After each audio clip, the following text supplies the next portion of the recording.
Bismillahirrahmanirrahim. Assalamualaikum warahmatullahi wabarakatuh. Alhamdulillahirabbil alamin. Iyyaka na'budu wa iyyaka nasta'in. Asyhadu an la ilaha illallah wa asyhadu anna Muhammadar Rasulullah. Allahumma shalli wa sallim wa barik ala Rasulillah Sayyidina Muhammad wa ala alihi wa sahbihi ajma'in. Rabbi shrah li sadri wa yassir li amri wahlul 'uqdatam min lisani yafqahu qawli.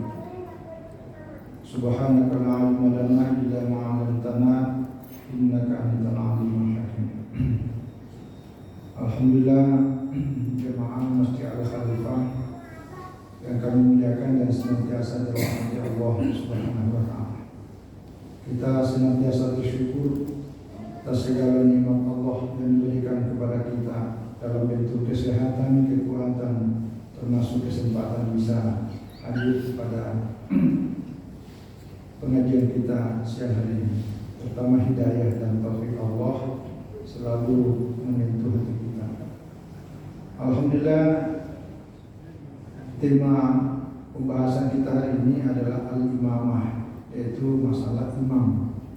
Kalau kemarin kita bicara tentang sholat secara umum, baik secara munfarid sendirian ataupun berjamaah. Alal imamati wadaiku qabla sholati wa fil qiraati wa fi arkanis sholah wa ba'da salam. Bagi seorang imam ada beberapa tugasnya. Kalau dalam kitab ini ada 4 tempat di mana imam itu punya tanggung jawab. Pertama, qabla sholah.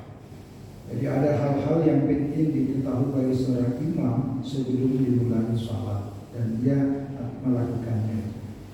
Yang kedua, wa fil qiraati. Pada waktu bacaan-bacaan di dalam sholat ketika menjadi imam. Yang ketiga, wa fi arkanis sholah.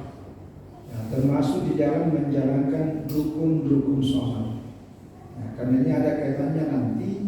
Kalau tidak bisa dibedakan mana rukun, mana sunat abu'ad, mana sunat hay'ah, ketika ada sesuatu yang ketinggalan, dia tidak tahu ini harus sujud sahwi apa enggak ya. Itu kan masalah. Maka itulah kemudian termasuk diantara itu ada tanggung jawab. Nah, yang keempat, wa ba'da salam, termasuk setelah selesai assalamualaikum, assalamualaikum, itu masih ada tugas tanggung jawabnya imam. Pertama, amal wazaifu allati hiya qabla shalah fasittatun. Adapun tugas dan tanggung jawab seorang imam sebelum dimulai salat, paling tidak ada 6 perkara. Awaluha, pertama, Allah yataqaddam lil imamati ala qaumin yakrahuna. Ini perlu diketahui. Tidaklah seorang imam itu maju ke depan ambil posisi menjadi imam, sementara pribadinya ada yang dicela, tidak disenangi, tidak disukai, bahkan dibenci oleh makmum jamaah. Nanti ada pertanyaan, apa itu ya? Jadi apa yang dimaksud dengan imam yang dicela, tidak disukai, bahkan dibenci oleh jamaah? Salah satunya itu adalah nanti kalau di sini karena sekolah kita juga Islami ada beberapa hal yang kemudian seorang imam itu tidak disukai. Tapi yang paling pokok itu adalah imam ini dikenal oleh para jamaah bahwa yang bersangkutan ini fasik. Walaupun dia fasik, tapi fasik. Fasik itu bacaan Qurannya bagus. Tapi kalau fasik itu sering berbuat dosa besar. Apalagi menganggap remeh, seolah-olah bukan dosa, padahal itu dosa besar. Itu di kalangan para ulama, apalagi kalau dalam mazhab Ahmad bin Hanbal, menganggap sholat itu tidak sah kalau imamnya seorang fasik, walaupun alim, tapi banyak berbuat dosa besar. Dia sering judi, ya. Misalnya pintar alim, tapi di sisi lain banyak dosa yang dilakukan. Termasuk itu hati-hati. Kalau ada orang sering menyebarkan berita hoax, berita fitnah, itu dosa itu. Jangan digampang-gampangkan. Makanya kalau baca hadis bahwa kafa bil mar'i katiban, memadailah seseorang itu termasuk berdusta, ya. Apa?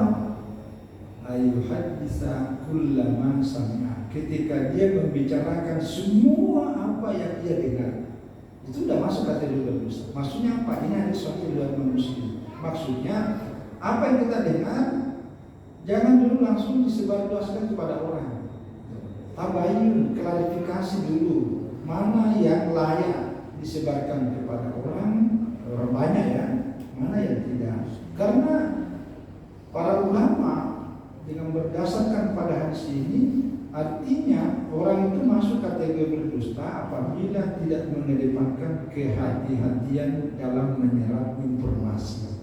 Nah, apalagi kalau sengaja, jadi sering nyebarkan berita fitnah, berita itu dosa itu. Nah, apalagi kalau tadi saya bicara ya dusta, ikut judi online misalnya. Apalagi kalau dia berzina, selingkuh di mana-mana, wah, itu jangan boleh jadi imam. Nah, kalau tadi saya sebutkan matematik amal itu tidak sah. Nah, cuma kalau dalam mazhab yang lain masih menganggap sah, cuma makruh. Nah, apa yang dimaksud dengan makruh? Yang dicela yakrahunahu, di mana makmum tidak suka, ini salah satunya. Karena makmum tahu, kemarin saya sama-sama lihat dia tempat judi ini, dia ikut judi juga.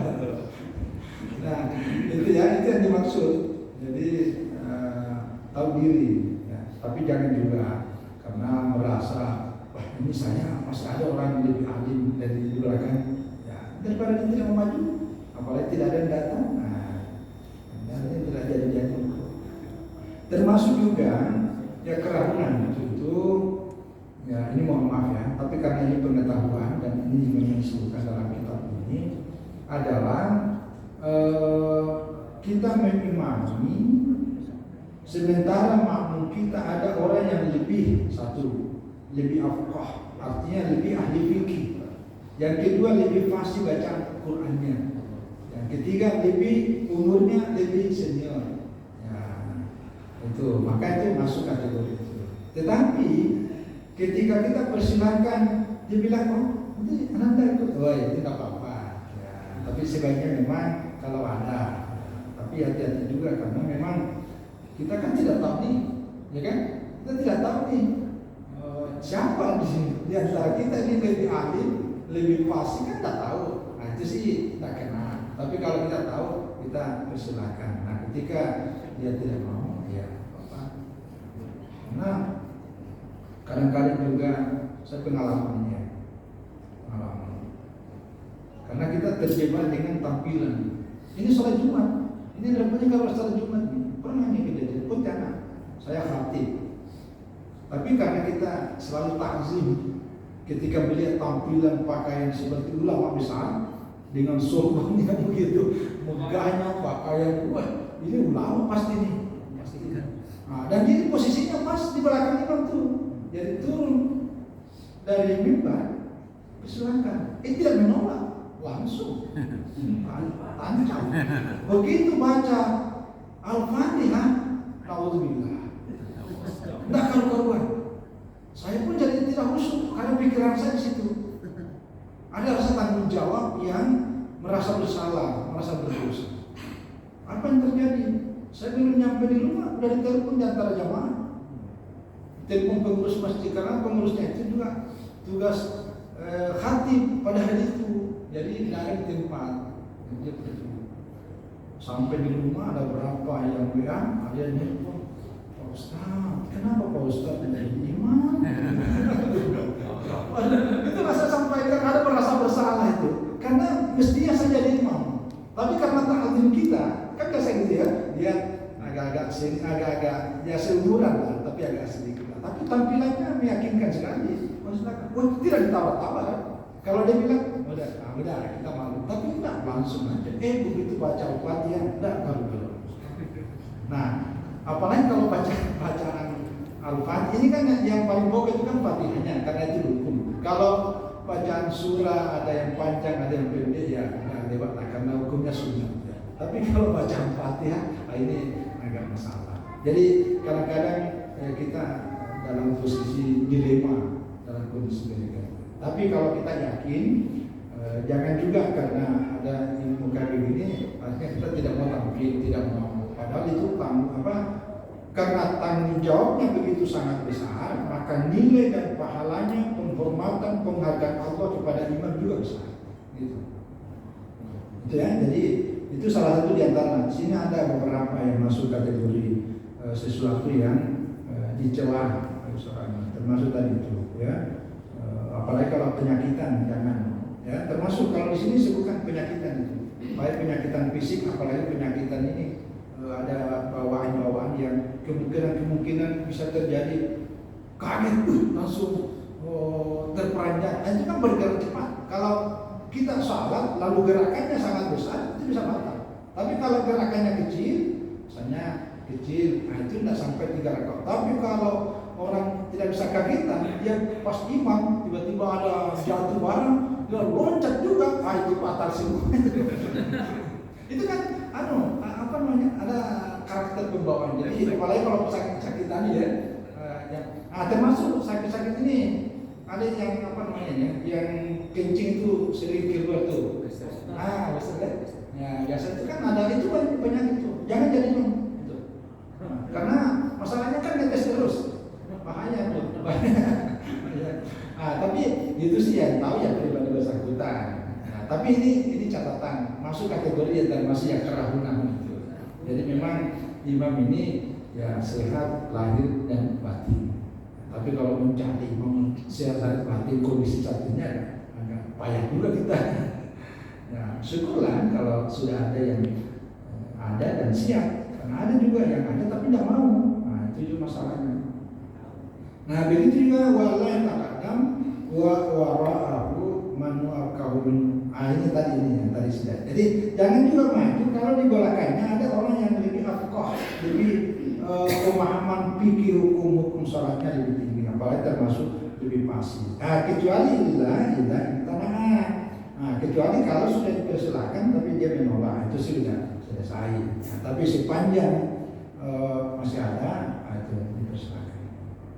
Yang kedua saniha adalah ayyuraya al-imamu awqati sholat. Jadi ini juga. Jadi yang kedua tugas seorang imam itu adalah menjaga waktu sholat. Nah ini biasanya memang kalau imam dia betul-betul mempertimbangkan waktu sehingga berada lebih awal dibanding daripada makmum. Karena itu ada kaitannya dengan waktu-waktu afdal. Jangan sampai imam yang dituduh kelamaan, jamaahnya udah lama gitu, ya. Jadi itu salah satu. Jadi yang dijaga itu adalah awqatis shalah. Ya, fa yusalli fi awailiha liyudrika ridwanallah. Sehingga betul-betul salat berjamaah itu imam dengan makmum dia bisa melaksanakan salat pada awal waktu sehingga ya ridha Allah itu bisa dipenuhi. Ya, jadi karena ya tetap yang menjadi patokan utama itu kalau dalam konteks ini disampaikan Al-Ghazali adalah mempertimbangkan betul awal waktu, ya, awal waktu. Jadi, makanya kalau imamnya tidak ada di situ, maka nanti kelamaan. Tapi kalau masih dalam batas toleransi, ya masihlah. Makanya sekarang alhamdulillah karena sudah ada jam waktu itu. Jadi itu yang kedua yang mesti dilakukan sebagai seorang imam, ya, imam. Ya. Kecuali kalau ada hal-hal memang yang mau tidak mau tidak dilaksanakan di awal karena ada kepentingan. Ya, ini karena ada kejadian ini yang bisa dijadikan. Tapi ini karena para sahabat dan Nabi pernah lama itu karena ada kepentingan sangat besar. termasuklah kepentingan dalam rangka tahara, maka itu boleh kita tunggu. Ya, apalagi ya kalau tidak ada lagi yang lain, ya mau tidak mau harus tunggu. Ya. Tapi masih dalam batas-batas waktu. Itu. Nah, yang ketiga adalah ya ayyuma mukhlisatillahi azza wa jalla. Ya. Muaddiyan amanatullah. Ya, jadi yang ketiga ini sudah pasti seorang itu yang betul-betul ikhlas karena Allah, karena dia menjadi pemimpin, maka dia bisa lebih memberikan rasa aman karena dia lebih ikhlas, termasuk lebih amanah. Ya, lebih amanah. Maksudnya betul-betul ikhlas, jadi sholatnya bisa lebih menambah untuk kualitas kepada jamaah. Yang keempat adalah ini Allah yukabbir hatta tastawila sufuh. Ya, ini kalau isi kita ada sedikit ya. Jadi tapi ada juga yang tak peduli tengok ke belakang. Jadi kalau yang keempat Allah yukabbir, saya seorang imam sebelum dimulai sholat jangan bertakbir sebelum hatta tastawila sufuh. Ya, sebelum saf-saf itu sudah lurus. Ya, maka seorang imam sebaiknya tengok dulu ke belakang, tengok sana sini, udah lurus nggak? Nah itu. Tapi kita kan ada kalimat itu, apalagi suku bakum, paina tasbada suku minta mamisola, luruskan, rapatkan dan luruskan, karena itu bagian dari kesempurnaan. Itu juga diingatkan. Tapi sebaiknya juga tengok supaya dia tengok, oh itu masih ada belakang dulu, oh itu ada. Tapi tidak usah ditunggu semuanya, nanti kelamaan juga. Ya, kalau kita sekarang ini ada tambahan satu, ya, yang membawa handphone, mohon tidak diaktifkan nada dering sementara, itu tambahannya. Karena bisa mengganggu juga dari sholat bunyi. Kalau punya bunyi HP yang aneh-aneh, wah itu ganggu benar. Kan ada bunyi apa itu? Agak aneh-aneh rasanya gitu. Orang yang tadi itu khusyuk terus itu gara-gara itu. Nah jadi imam itu sebelum sudah tengok. Nanti kalau selesai kita menghadap, tapi kan ada nanti pada salam. Jadi ini sebelum dimulai itu sudah diperhatikan baik-baik untuk melihat ke belakang. Tapi pada prinsipnya salah satu jadi jaminan supaya lihat tengok kiri kanan. Ya. Artinya dari sisi hikmah, nilai-nilai yang bisa diambilkan di sini adalah tentang itu apa namanya, kebersamaan, kerapian, ketertiban. Nah, itu yang kita inginkan. Kan enak kalau bersama sholatnya itu betul-betul ada kesatuan, kebersamaan, itu tampak. Ya, itu salah satunya. Ya, wa amma wadaifu al-qira'ah salah satu. Nah, ini bila tadi yang tapi ada yang keempat. Terus yang kelima, khamisuha ayyarfa sautahu bi takbiratil ihram. Jadi yang kelima bagi seorang imam ya meninggikan suara pada waktu takbiratul ihram supaya di belakang itu mengikuti takbiratul ihramnya dalam waktu yang tidak terlalu lama. Karena kalau makin lama kita bertakbir setelah imam selesai takbiratul ihramnya jaraknya lama, itu ada nilai kita yang dipotong. Jadi makin begitu selesainya Allahu Akbar, nah kita langsung aja Allahu Akbar. Karena kedengaran, maka imamnya bisa ikut. Gitu. Maka seharusnya. Tapi alhamdulillah sekarang kan sudah ada fasilitas mikrofon. Jadi walaupun suaranya kecil, tapi karena ada ini jangan bicara. Ini bicara nabi dulu waktu salah pakai pengeras suara. Jangan. Ini kalau alat, tidak ada bidianya alat. Ya, kalau alat ini namanya sarana. Ya, sama dengan baju, sarung, kopi, itu tidak ada bidianya. Ya, tidak ada bidianya. Karena itu alat. Yang ada bidia itu adalah prosesi tata cara ibadah yang bagian dari ibadah itu sendiri. Ya. Begitu juga wasaya takbirat dan seluruh takbir yang lainnya, namanya takbiratul intiqal, yang tadi itu perpindahan dari satu rukun salat ke rukun yang lain. Wala yaqul al-ma'mum makmum sautahu illa bikali ma yasma'u nafsahu. Tapi bagi seorang makmum jangan ya tak boleh mengangkat suara tinggi kecuali dia membaca itu sekedar untuk dia dengar dirinya, ya, dengar dirinya. Waliwakhir al-makmumu takbirat al-imami. Lihat tadinya pada para firaq. Jadi gini, jadi makmum itu sebaiknya yang tadi itu ya, pertama pembacaan itu suaranya jangan sampai menyamai suara imam. Yang kedua, seorang makmum ya itu bertakbir ya, dia hanyalah mengakhirkan takbirnya makmum itu dan memulainya makmum setelah selesai takbirnya imam. Nah, kita ini kalau ini apresiasi.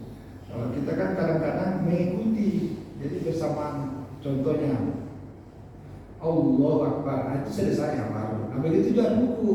Jadi sebaiknya memang begitu imam takbir ruku Allahu Akbar. Nah pada posisi imam sudah ruku, nah baru kita kan tadi berdirinya nih, nah baru kita turun Allahu Akbar. Nah, jadi tidak diikuti begitu Allahu Akbar belum Allah kita sudah bersamaan turunnya. Sebaiknya setelah dia ruku baru kita turun. Begitu juga sujud. Nah ini juga begitu juga sujud. Jadi makmumnya itu sudah di bawah. Nah bagaimana makmum bisa tahu bahwa imamnya sudah di bawah? Itu bisa diketahui karena suara imam tadi itu dikeraskan. Itu sebaiknya imam punya suara yang membuat makmum tahu pergerakan imam itu. Karena itu tadi supaya tidak, apalagi salam. Begitu assalamualaikum, nah, tunggu dulu nanti imamnya sudah selesai salam yang kedua assalamualaikum. Nah sudah yang kedua baru kita makmum memulainya assalamualaikum. Jangan belum selesai kita ikut salam. Nah begitu juga masbuk. Ya, masbuk tunggu dulu selesai salam keduanya imam, nah barulah berdiri nambah rakaat. Ya, itu. Ini yang dimaksud. Ya, ini mengingatkan kita. Wa ma wada'ul qiraah salah satu. Ya, tugas-tugas bagi seorang imam dalam hal bacaan ya ada 3. Awalnya pertama ya ayasirlah bil ma'al istiftah wa ta'awudz. Ya, kalbu pari. Ya, jadi ketika membaca doa kita baca ta'awudz yaitu a'udzubillahi minasyaitonirrajim itu dipelankan, disir pelan tidak dikeras. Tapi wajib harus bil Fatihah. Tapi kalau membaca Fatihah itu wasurah ba'daha dan surah setelah baca Fatihah itu dijaharkan, dikeraskan, dinyalingkan ya, dijami ya, semua pada rakaat subuh. Ya, tapi kalau isya ya biasalah. Kalau isya kan satu rakaat pertama, rakaat pertama. Begitu juga kalau kita selesai. Ya. Jadi wa'adamu biqauli amin. Nah ini juga bagi seorang imam kalau lagi salat subuh, isya, maghrib, nah itu ikut. Nanti begitu amin, nah, baru makmum juga ikut baca amin.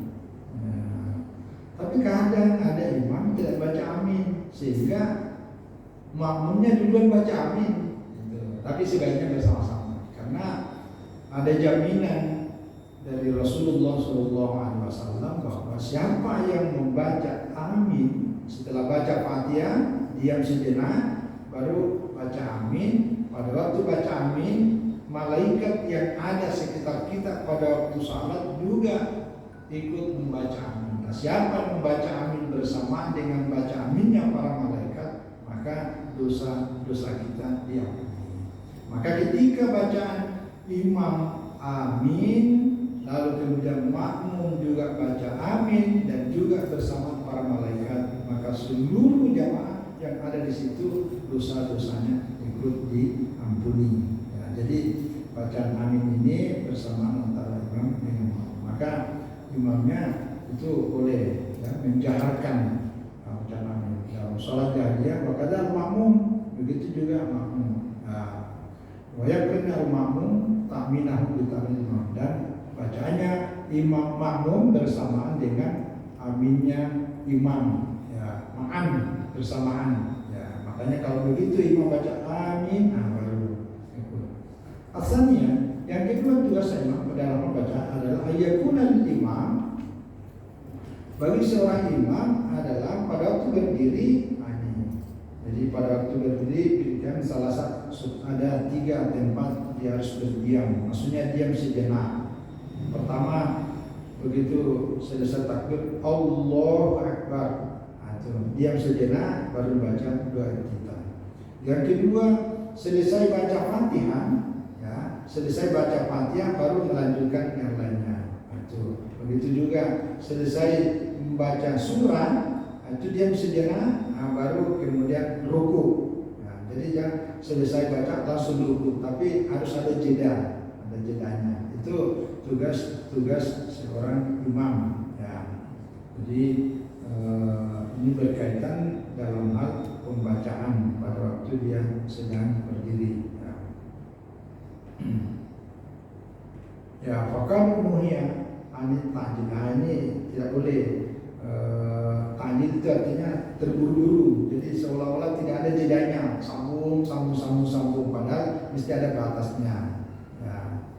Wala yaqra al-ma'mum wara'ahu, ya, al-imam illa li Fatihah wa illa nasbaya. Jadi ini sih biasa ya. Jadi kalau selama imam lagi sedang membaca, kita makmum hanya mendengarkan saja, ya, mendengarkan. Apalagi kalau ya, karena sekali lagi bacaan itu ditanggung oleh imam, kecuali Fatihah selesai baru kita. Yang ketiga adalah tahfif aula syama idza kasurat jamu biqauli idza shalla ahadukum bin nasi fal khafif. Nah, yang ketiga ini tugasnya tahfif. Tahfif itu artinya jangan terlalu panjang, ya, dengan bagian konteks yang apalagi kalau sangat banyak, ya, sampai baca surat Al-Baqarah. Mau apa, ingin melatih hafalannya, bukan tempatnya situ. Ini kata hadis, idza shallaitum binnas, apabila Anda mengimami orang manusia, paling khafif, ringankan. Baik Nabi, karena di dalamnya itu ada orang baik, ada orang lemah, mungkin lututnya ini kan udah umur 67, mungkin otot-ototnya nggak kuat berdiri. Al-kabir ada yang usianya sudah lanjut, badal haja, mungkin ada orang yang cuma singgah di sini karena lagi perlu ke rumah sakit, dia lagi sedang ibunya, istrinya dirawat, jadi singgah sebentar. Tapi kalau bacanya panjang, pikirannya itu dia ingat pasti di rumah sakit, lalu ini mau makan apa segala itu, kata Rasulullah. Nah, itu termasuk tugas dan tanggung jawab. Ya, jadi jangan sampai kita asik. Ya, saya pernah menyaksikan juga di Mujahidin itu. Sampai saya karena orang tua, ya, karena bacanya ya, turun dulu. Tidak mampu berdiri lama, ya, manusia kan punya masalah masing-masing. Ya, lagi, ya, terakhir wataikul arkan, ada juga tugas-tugas yang menjaga ruku, ya, tentang rukun-rukun salat, ya, termasuk ruku, menjaga, ingat rukun-rukun salat, ruku, sujud itu pala yazidu bit tasbihat ala salat, jangan ditambah lebih dari 3 kali. Ya, kalau sendiri boleh 11 kali baca subhanallah. Kan ada selain, kalau ini paling sederhana kita baca ini subhana rabbil azim, ya itu sederhana sekali. Kan ada bacaan itu subhanaka wa bihamdika, itu boleh lo baca tapi sendirian. Tapi kalau mengimami, ya itu udah diukur. Apalagi ruku, sementara ada orang yang pilih waktu hati-hati.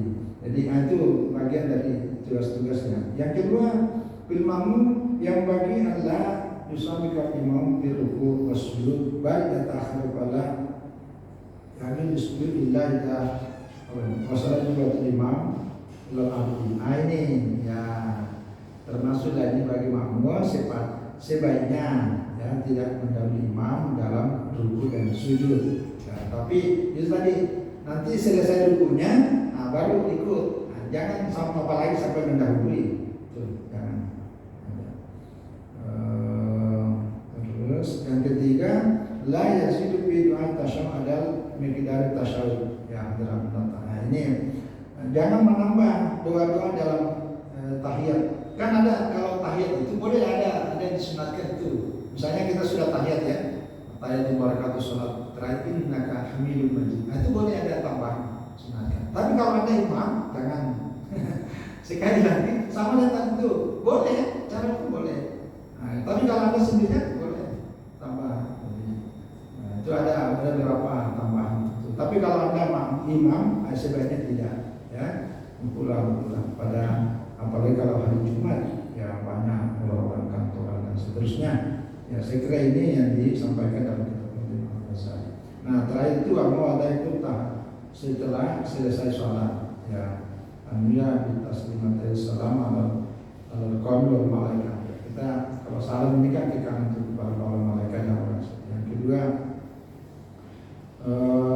ayat kita salam siapa yang kana khalqau miswa pada yakum hatta yang salihina. Jadi kalau selesai sholat jangan langsung berdiri, tapi ya tunggu dulu situ apalagi kalau ke belakang ya. Sampai kalau perempuan kan dalam konteks orang Arab ini kan tak boleh bercampur. Jadi selesai dulu baru imamnya. Ya. Yang ketiga adalah salam apa yang bagi yukabil wajahu ala nas. Ya. Jadi ini menghadap. Nah, biasa kita ya kalau sudah itu kan disunatkan menghadap. Ya. Jadi selesai menghadap. Cuma kalau dalam baca hadis-hadis yang lain, kalau sini tidak ada ini tambahan. Jadi ada bacaan-bacaan itu yang oleh Rasulullah SAW menyebutkan bahwa setelah sholat itu baca termasuk la ilaha illallah la syarikalah. Nanti setelah itu, baru menghadapkan wajah kayak ini. Jadi bukan langsung balik kanan begitu. Assalamualaikum, waalaikum, langsung balik kanan. Balik kanan lah, langsung balik menghadap. Tapi ada bacaan dulu. Selesai dibaca itu setelah itu ada juga itu Allahumma ajirna minan nar, itu kan sunnah 7 kali itu. Nanti setelah itu baru menghadapkan wajah. Nah lalu kemudian ini sering juga nih tapi ini terlepas. Ini hanya tambahan saja secara umum. Jadi setelah kita ini kan menghadap jamaah ini, setelah salam baca zikir tertentu menghadap. Nah, pada waktu berdoa kalau dalam kitab ini ya berdoa itu menghadap ke jamaah juga. Karena memang itu aturannya disunatkan menghadap ke jamaah. Jadi bukan begitu berdoa balik kanan lagi. Nah, itu. Yang ada saja ada beberapa tempat di masjid di Pontianak ini kalau menghadap ini begitu mau berdoa balik lagi menghadap. Padahal sebenarnya kalau dalam kitab ini ya dalam fikih ini Wahab Ghazali itu memang konteksnya karena ada hadis yang meminta menghadap ke sana, maka pada waktu berdoa tetap berdoanya menghadap ke jamaah. Sama dengan kalau kita hati itu kan menghadap ke timur. Pada waktu hati berdoa bukan berdoanya hati itu harus menghadap ke arah kiblat, karena memang konteksnya juga harus menghadap ke jamaah. Tapi kalau tidak ada konteks yang mengharuskan menghadap ke jamaah, maka tetap sangat disunatkan berdoa dengan menghadapkan wajah ke arah kiblat. Tapi kalau ada yang memang sudah diharuskan situ, maka tetap mengikuti arus itu, yaitu menghadap ke jamaah. Ya. Tapi mungkin ada juga pendapat yang lain bahwa ya saya kira itu ini tambahan-tambahan khususnya tentang masalah iman. Pada prinsipnya adalah menanamkan tanggung jawab kebersamaan antara seorang imam dan makmum. Yang kedua, untuk menjaga keyakinan dan tanggung jawab bagi seorang imam, karena itu masuk kategori syafi'. Syafi' itu artinya menanggung kesalahan, kekurangan yang ada pada makmum. Itu bacaan-bacaan yang tidak karu-karuan tajwidnya, itu imam yang nanggung itu. Itu kelebihannya. Itu maka imam itu tadi harus lebih bagus daripada makmum. Saya kira itu.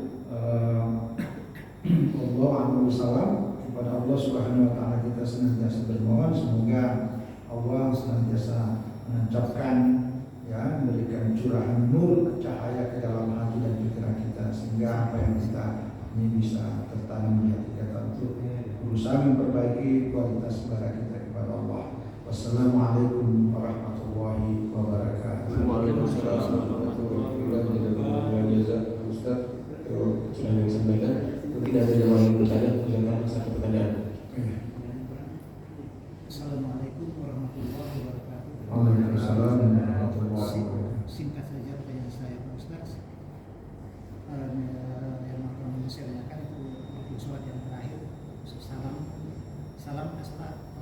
penjual ke kanan Pak Ustaz ya.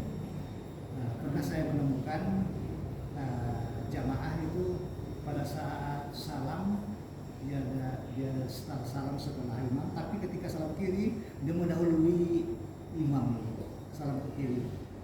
Yang kedua masalah imam batal ketika sujud misalnya dua angin Ustaz. Ketika sujud, macam mana cara menggantikannya yang di belakang imam itu Ustaz? Saya rasa sekian Ustaz. Waalaikumsalam warahmatullahi wabarakatuh. Iya, jadi pertama memang sebaiknya setelah tuntas bacaan salam imam yang kedua, salam yang kedua, jadi assalamualaikum. Sebenarnya sih yang wajib kan cuma yang ke kanan aja itu yang wajib. Yang salam ke kiri ini kan hanya tambahan. Tetapi untuk melengkapi nilai ketinggian kesempurnaan dari sholat berjamaah kita, maka sebaiknya setelah salam keduanya imam selesai, barulah kita juga salam, assalamualaikum, waalaikum. Tapi kalau selesai imam salam pertama, baru kita salam. Sementara imamnya belum salam kedua, kita udah mendahului keduanya. Itu tidak mempengaruhi keabsahannya, hanya mengurangi nilainya. Karena itu masuk kategori makruh. Itu. Ya, jadi sebaiknya tuntaskan.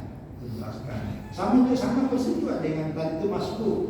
Ya, kadang-kadang kan masuk imamnya baru assalamualaikum yang ke kanan, udah berdiri.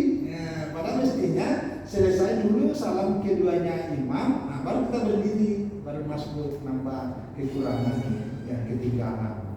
Terus yang kedua, ini problem nih, karena dalam kondisi sujud, kan kita semua sujud. Ini pernah kejadian tuh, karena meninggal dalam posisi yang sujud, imam sujud, tapi karena kelamaan, jadi ada orang sujud tengok-tengok ke atas. Kok ini rupanya imamnya nggak sadarkan diri. Nah, yang dalam kondisi begini memang yang paling memungkinkan untuk mengambil alih sebagai imam itu adalah yang terdekat, terutama yang pas bagian belakang itu. Karena kalau bagian belakang cuma maju aja. Pokoknya ambil saja posisi sehingga membedakan dari barisan jamaah kita sudah imam. Itu tinggal dilanjutkan Allahu Akbar. Walaupun makmum bilang, loh, kok suaranya beda ya? Ya, gitu. Nah, makanya itu, ini mohon juga ya, posisi pas di belakang imam itu sebenarnya naib, ya, cadangan ya, pasang cadangan, reset seret cadangan. Jadi sebenarnya yang pada posisi itu adalah posisi yang bersiap menggantikan imam. Ya, apalagi kalau macam kita ini kan ada mihrab yang ada pintu situ. Kalau dia kentu kan nggak balik ke sini, dia paling nyebrang ke kiri. Nah, yang paling tahu imamnya batal kan yang ada di belakangnya itu. Nah, jadi maka pada posisi itu ya mesti menggantikan. Nah, ini kejadian ketika Nabi SAW berhalangan, itu digeser yang dekatnya. Nah, itu biasanya Abu Bakar. Ya, Abu Bakar kenapa? Karena Abu Bakar dianggap lebih alim, lebih afqah. Walaupun sahabat yang paling pas bacanya itu adalah Ubay bin Ka'ab.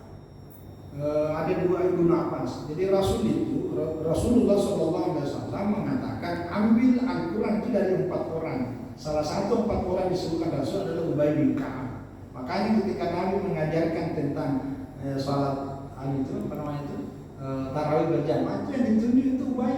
Kan dulu sholatnya sholat di masjid ini. Nah, lalu Umar menggabung, janganlah masing-masing satukan aja. Dipanggillah Ubay bin Ka'ab karena itu rekomendasi Nabi waktu hidup bahwa baca yang sangat pasif Al-Qur'annya adalah Ubay bin Ka'ab. Tetapi ketika Nabi berhalangan, lagi pada posisi tergantikan, yang diambil itu adalah Abu Bakar. Walaupun bacaan Qur'annya Ubay lebih pasif daripada Abu Bakar. Kenapa? Karena pengetahuan agamanya, senioritasnya, kepribadiannya. Jadi kepribadian di tengah-tengah masyarakat itu banyak pertimbangan. Nah, itu salah satunya. Nah, cuma tadi caranya gimana? Karena kita makanya yang paling terdekat itulah kami lihat posisinya. Wah ini, nah jadi ambil ini saja, maju, ambil aja satu jengkal, pokoknya udah langsung. Allahu Akbar, nah salim, langsung setelah itu kan tinggal tahiyat kan, nah baru assalamualaikum, nah, baru ditengok ini udah innalillahi wa inna ilaihi raji'un. Ada kasus itu, ada beberapa tempat yang biasa itu. Nah, jadi memang sekali lagi yang bersedia menjadi yang itu kan kemungkinan bisa saya terjadi kan. Jadi harus berada pada posisi di belakang. Saya kira itu Allah. Terima kasih. Bismillahirrahmanirrahim. Terima kasih Ustaz atas penjelasannya. Mungkin masih ada satu. Insyaallah. Ya, Bang. Bagaimana kita menyikapi tadi imam yang dia tuh kita jauh sujud panjang Allah Akbar, tapi ketika kita harus menunggu dia sujud, dia sudah kecenderungan dia takbir lagi, dia duduk dan itu cukup sering. Nah, kalau kita sholat wajib di tempat kami sama kalau begitu.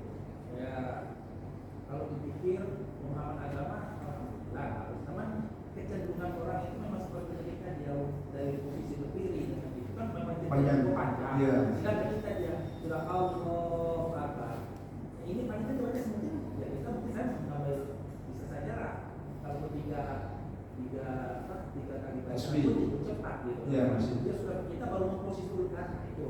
Jadi itu bagaimana? Apalagi kalau pas ketika sholat sunnah tarawih, itu makin akan ketahuan. Kita kerja itu sudah kami buktikan sendiri. Itu bagaimana? Dalam arti ini, apakah kita yang ujung-ujungnya mengalah tidak seakan-akan saling mengejar imam, ataukah kita yang mengoreksi imam? Terus yang kedua, ini juga ada di beberapa masjid yang tempat kami memiliki. Itu sebenarnya ini juga jadi suatu masalah. Kalau sebenarnya kan dewan masjid itu sudah oleh dewan masjid mengadakan pelatihan kepada amir bahwa sebaiknya masjid itu kan memiliki imam yang terlatih. Ya. Tapi ada kendala sebagaimana yang saya sampaikan, bahkan di situ ada aturan mainnya yang disampaikan bahwa di hadis Muslim itu kita lihat dari media pertama dia masih tidak sama derajatnya yang sunnahnya dulu.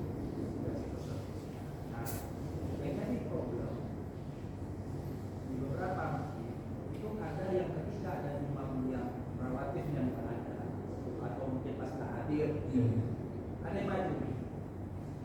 Kami pribadi akan jempol untuk hal-hal agama. Cuma yang ada problem adalah lama dan tidaknya kita jadi imam. Dia yang membaca. Nah, pertama kami waktu itu pikir mungkin saya sendiri atau kami sendiri yang mungkin kurang serti ya. Kenapa karena lama? Tapi ternyata kalau kami perhatikan ketika yang bersangkutan imam, jamaah ini lebih cepat bubar daripada mengikuti yang bersangkutan. Ya mungkin betul Ustaz, untung saja sholat itu tak bisa dibatalkan kan. Kalau bisa mungkin kemungkinan bubar duluan dan ada kesalahan yang sama. Nah, yang jadi masalah rasanya kalau kita sudah dewasa gitu kan, kita sebenarnya bisa kok gitu kan, ada sesuatu lah gitu, kita mungkin merasa itu. Nah, tapi rasa beliau ini kayaknya itu enggak peduli gitu, pokoknya maju, kalau dia maju ya dengan bawaannya lah gitu. Kami nanya dengan akhirnya mana disampaikan gitu kan, kayaknya dia rasa segan gitu. Kenapa nggak disampaikan aja? Nah itu, jadi bagaimana menyikapi itu yang kedua ya. Kemudian yang ketiga adalah apabila imam tadi dia ngambil, kami pernah mengalami imamnya itu batal, kemudian dia bergeser.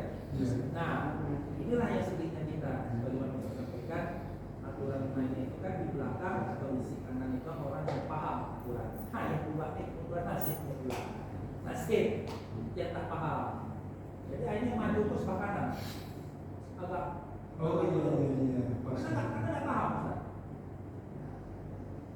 Ini juga waktu itu pas kena satu kata. Nah itu bagaimana ya saksi tak salah. Bagaimana problem seperti ini dan juga kan ini kan ini juga kita apa ya posisi yang di belakang ini kan. Nah tapi bagaimana sih sebenarnya untuk mengakomodir masalah yang terjadi bahwa orang yang berada pas di belakang imam sama yang sebelah kanannya itu harus orang yang fakih, gitu kan? Demikian kan Terima kasih. Jadi yang pertama, kalau kasus seperti itu harus ditunggu. Yang penting tidak mendahului takbirnya imam. Kalau tadi ini kan dalam kondisi normal, kita ruku turun atau sujud setelah imamnya sudah ada posisi ruku di situ, baru kita turun. Tapi kalau ini ditunggu kan jalannya itu Allah. Karena apalagi kalau bacaan takbirnya dipanjang daripada tasbih dia kali, tasbihnya pendek. Jadi begitu kita baru nyampe di bawah, udah naik ke atas. Nah ini kayak di luar dari kenormalan. Maka dalam kondisi seperti itu saya kira yang penting begitu imamnya sudah mengatakan takbir Allah, nah itu. Tapi jangan juga karena kita ikut sehingga kepala kita duluan daripada imam. Apalagi kalau imamnya kan ada udah usia 60 sepuh ya, sekitar 70, dia kan pelan turun tuh. Nah kalau kita kan suka jangan sampai karena Allah kita udah langsung ikut ternyata kepala kita duluan, nah itu lebih parah. Karena takbirnya sama dengan assalamualaikum sama ini juga. Jadi kadang-kadang baru imam assalam kita berani, jadi kepala kita makmum kepalanya tuh udah duluan menoleh kepada imamnya baru assalam, nah itu bisa batal tuh. Nah jadi makanya tadi ini sebaiknya memang imam itu suaranya itu kedengaran, tetapi pergerakan imam juga diketahui oleh makmum supaya tahu bahwa imamnya sudah noleh atau belum. Yang salah baru suaranya assalam, wah itu kan panjang, dia udah duluan, udah duluan. Nah itu sama dengan tadi Allah, kepalanya dari bawah. Nah itu yang ya, jadi begitu assalam diikuti aja, tetapi tidak mendahului, karena kalau ditunggu tertibnya itu bisa kita korban karena nanti selasing terus, itu tidak bagus. Yang kedua ini memang perkara orangnya pembawaan, ya memang ada pembawaan yang memang sudah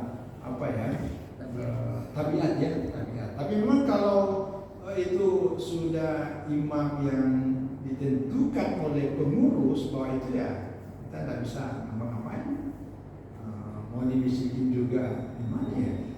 Nah ini lebih pentingnya tadi ini tanggung jawab mengetahui kondisi jamaah yang bersangkutan.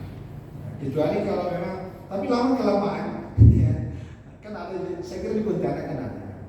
Kalau kita salah di situ beda di tempat lain. Karena memang bacanya saya tidak tahu berapa kali tasbih. Karena memang rata-rata lama. Tapi kalau kita udah sering di situ, aja kebiasa juga. Tapi kalau baru rasanya kepala udah mau diangkat masih Masjid Amanat ya.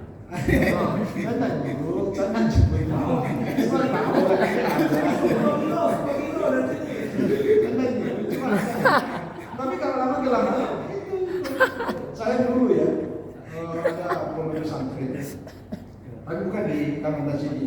Jadi kalau ini kan ada tahajudnya berjamaah tuh tengah malam jam 2 jam 3 subuh itu udah tahajud berjamaah. Itu kalau kita kan belum biasa kita baca kan paling subhanallah berapa kali. Rupanya sujudnya panjang sekali sampai 3 kali kepala naik. Oh belum. Katakan biasa awal-awal malam pertama itu kan naik. Oh belum. Tapi setelah malam-malam berikutnya lama, nikmat.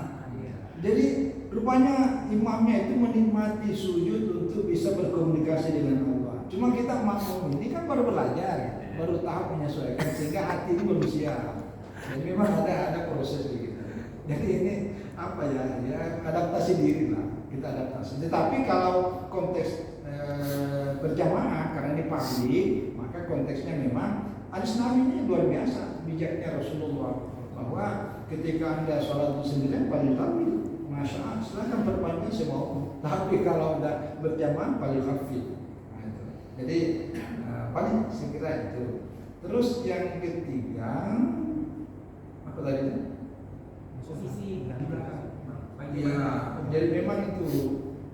Tapi ketika orang-orang di belakang imam itu merasa tidak pede untuk tampil, sementara agak jauh dari situ merasa ini kelamaan, nggak ada, padahal sudah tahu bahwa ini batal. Tidak apa, yang penting yang kata kuncinya itu dia mengambil posisi barisan lebih maju daripada makmum. Jangan sampai bilang Allahu Akbar tapi tidak bergeser, karena imam itu salah satu syaratnya dari sisi posisi, yaitu dia harus mengambil posisi lebih depan dari lebih maju daripada makmum. Jadi kalau mau ngambil alih, bergeraknya ke depan sedikit, sudah menandakan bahwa Anda posisi imam sambil memberikan suara Allahu Akbar, walaupun tidak persis di tengah ini. Kan tadi idealnya itu kan pada posisi tengah-tengah. Jadi kalau berjamaah itu usahakan selalu tengah-tengah. Itu sebaiknya seperti itu. Tapi kalau tidak, ada mungkin merasa karena di belakang tidak pede, tidak menyangka juga bahwa imamnya batal, masing-masing bingung dan jaraknya sudah agak lama, bolehlah ambil apa. Tapi sebaliknya yang kanan paling bagus. Tapi kalau kiri kan boleh dalam posisi darurat sebagai bentuk tanggung jawab untuk menjalankan sahnya sholat berjamaah ya harus ada tampil. Nah ini posisi saf pertama memang mulia karena ada tanggung jawab. Saya kira itu. Iya. Bagaimana ini menyikapi hadis tadi meringankan ketika berjamaah itu sepakat tidak soal. Tapi ketika kita ingin mengatakan kesunahan, ini yang agak sebenarnya ini. Kita akui ketika ada sunnah seperti ini pertama juga subuh itu kan subuh sajadah, tapi ada subuh sajadah, kemudian al-insan sajadah. Nah, bagi yang tidak terbiasa, kita tahu rumah hanya di rumah. Nah, padahal kita ingin menjalankan sunnah. Nah ini bagaimana menyikapi itu? Bahwa kita inginkan kalau ukur ringan dan tidaknya itu ukur di zaman siapa sih sebenarnya? Ini jadi berdebat juga di luar. Oh itu kan zaman Nabi ini tidak bisa ini. Pada kita itu sunnah. Terus yang kedua juga kita sholat Jumat. Sunnahnya kan surah Jumat. Yang beda itu memang Allah sama Al-Qasiyah. Tapi kalau mau pakai surah Jumat dengan Al-Munafiqun, nah ini juga problem. Nah jujur, ketika sunnah ini mau kami laksanakan, karena ada yang memblumel, akhirnya ini tadi diubah, menyesuaikan. Nah, pada akhirnya hati berkata, kok kayak kita yang kalah dengan orang pada zaman sekarang, gitu. Seakan-akan di 50 ada alif lam mim Allah Akbar. Kalau perlu ya usahakan apakah seperti ini. Itu bagaimana menyikapi? Jujur Ustaz, itu menyebabkan kami pribadi itu merasa nggak nyaman ketika kita ingin melaksanakan sesuatu yang sunnah, bukan untuk menunjukkan kami ketika contohnya direspon dengan yang ada kurang baik. Iya, itu juga. Jadi satu sisi sunnah Nabi ini untuk mendawamnya sempurna, tapi sisi lain ada pertimbangan untuk konteks berjamaah.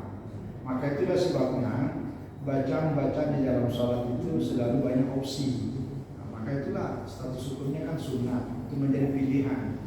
Bahwa ketika berada di tempat di mana jamaahnya rada-rada semangat beragama yang tinggi, apalagi di situ ada penghafal, maka itu tidak ada salah. Tetapi ketika berada di tempat-tempat di mana mestinya di rumah sakit, itu kan pasti dia tidak terlalu banyak lama waktu, mesti karena ada pasien, begitu di perkantoran ada urusan pelayanan dan seterusnya, maka dalam konteks itu bisa disiasati.